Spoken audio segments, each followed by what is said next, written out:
নব্বইয়ের দশকের বলিউড মানে ছিল এক রঙিন অধ্যায়, আর সেই রঙের অন্যতম কারিগর ছিলেন মমতা কুলকার্নি। আজ এই লাস্যময়ী অভিনেত্রীর জন্মদিন।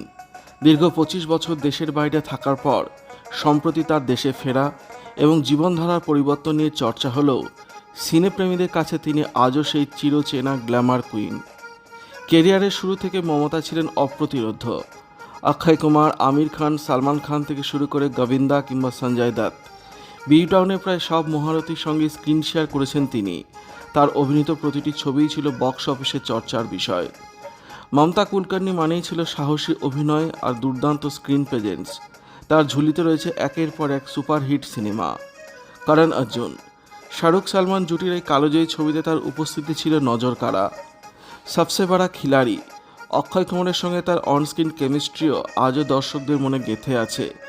আশিক আওয়ারা, সাইফ আলি খানের বিপরীতে তার অভিনয় রাতারাতি তাকে জনপ্রিয়তার তুঙ্গে নিয়ে যায়। বাজি ও ক্রান্তিবীর, আমির খানের শক্তিশালী অভিনেতাদের সঙ্গে তালে তালে অভিনয় করে নিজের জাত চিনিয়েছিলেন তিনি। এছাড়াও চায়না গেট, তিরঙ্গা, অহংকার এবং পুলিশওয়ালা গুন্ডার মতো ছবিতে তার পারফরমেন্স ছিল অনবদ্য। শুধুমাত্র অভিনয় নয়, মমতা কুলকার্নি পরিচিত ছিলেন তার সোজাসাপটা স্বভাব এবং সাহসিকতার জন্য। তৎকালীন সময়ে বিভিন্ন ম্যাগাজিনের কভার শ্যুট থেকে শুরু করে পর্দার সাহসের দৃশ্য, সব কিছুতেই তিনি ছিলেন সাবলীল। যদিও কেনিয়ায় মাদক সংক্রান্ত বিতর্ক এবং দীর্ঘ প্রবাস যাত্রা তার কেরিয়ারে অনেকটা ছেদ টেনে দিয়েছিল, তবুও ভক্তদের হৃদয়ে তার জায়গা বিন্দুমাত্র কমেনি।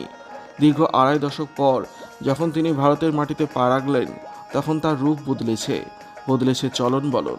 কিন্তু আজও যখন টিভির পর্দায় ভোলি ভালি লড়কি বা মুচকো রানাজি মাফ করনা বেজে ওঠে, তখন অজান্তেই 90 সেই নস্টালজিয়ায় ভেসে যান অগুন্তি অনুরাগী। ছোটবেলায় সেই ক্র্যাশ মমতা কুলকার্নিকে জানায় জন্মদিনের অনেক অনেক শুভেচ্ছা ও ভালোবাসা। ভালো থাকুন প্রিয় নায়িকা।